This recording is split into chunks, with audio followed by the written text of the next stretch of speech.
All right, next species on the Tetra playlist is the Penguin Tetra. Uh, what's super cool to me about the Penguin Tetra is that it can be in temperatures as low as 68 degrees Fahrenheit. I find that really cool because it's a constant battle to find cool fish that you don't have to always heat the tanks in. You know, like I have 30 tanks in my fish room here, and it's a constant battle to find fish, you know, because I have tanks on the concrete floor, and even though I heat the room, it's still probably not adequate temps for some tropical fish in some locations of my fish room. You know, because when a tank sits on the concrete, it's colder and the concrete absorbs it. Okay, I'm babbling. But I think that's why the Penguin Tetra gets its name, because it's either how low of temperatures they can live in, or else it's got to be because of the coloration kind of looks like a penguin in some fashion. That's really up to you to decide. Usually the common name has something to do with either the coloration or a tendency of what it does. So anyhow, these guys are really easy to take care of. Like most tetras, the fluctuations in water parameters are going to be your biggest fear. So if you're keeping it at a certain temp, in this case, it could be a colder temp because Penguin Tetras can live in colder temps.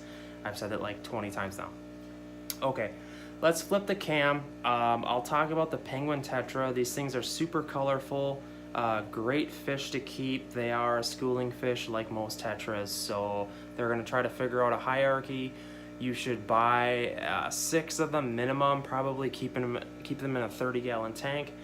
Okay, let's flip the camera already. All right, so here's the Penguin Tetra, commonly sold for like $2 to $3.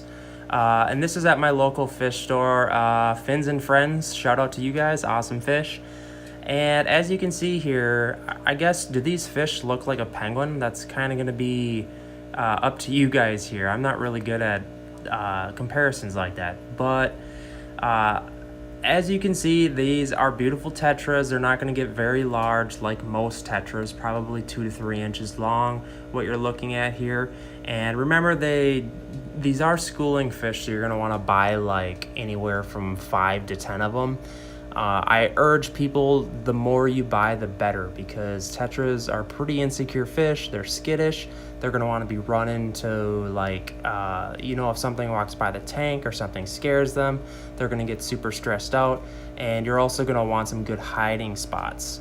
Like I mentioned in a couple of the other Tetra series videos, the marine land bamboo plant is a stellar plant for tetras because it has a lot of coverage, it's massive, and it's fairly cheap. So I'll throw a link in the description box. I highly advise those plants. PetSmart sells them too, the marine land bamboo plant, and it is artificial. If you want to go with live plants, all the power to you. That's awesome. I'm not a live plant guy. I'm all about the fish, but these are awesome fish. Like I said, pretty easy to take care of. Like I said, they can live in water all the way down to 68 degrees Fahrenheit. I probably wouldn't test that.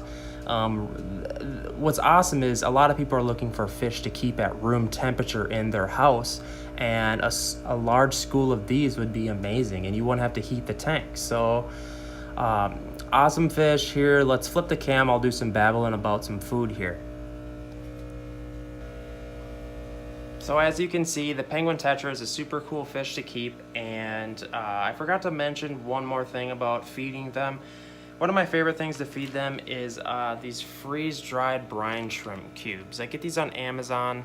There's a seller that sells them. They're 100% brine shrimp, and if you know anything about shrimp, it's stacked with protein. These are what the little cubes look like. They're about the size of the tip of your index finger. Great stuff. They are omnivores, so you're going to want to kind of like mix up the diet with variation, because they're going to also need that like vegetation side of the herbivore foods. And by that, you're just going to want to have a variance of food. So also the same seller on Amazon has some really cool You know, for years, the key to feeding fish has been variety. And a seller on Amazon has really smartened up because you can also buy a mixture of foods and they put them in a Ziploc baggie for you. Like this one is the gourmet blend, they call it. And it's like 6 to 10 different fish foods mixed in one. So you can't beat that. And when you drop it in, you're literally throwing in a variation of all the different kinds of foods. And they have the predator side of it too, like larger cichlid pellets, medium cichlid pellets. Great seller. That's pretty much who I buy all my foods from because you're getting a mixture of all the foods. So I'll throw a link in the description box if that interests you. Why buy 10 foods when you can just buy one from a seller on Amazon dropped to your house? So, all right, guys, the Penguin Tetra, super cool fish, schooling fish. Make sure to keep the fluctuations down on your water parameters and you'll be fine. So, all right, on to the next Tetra.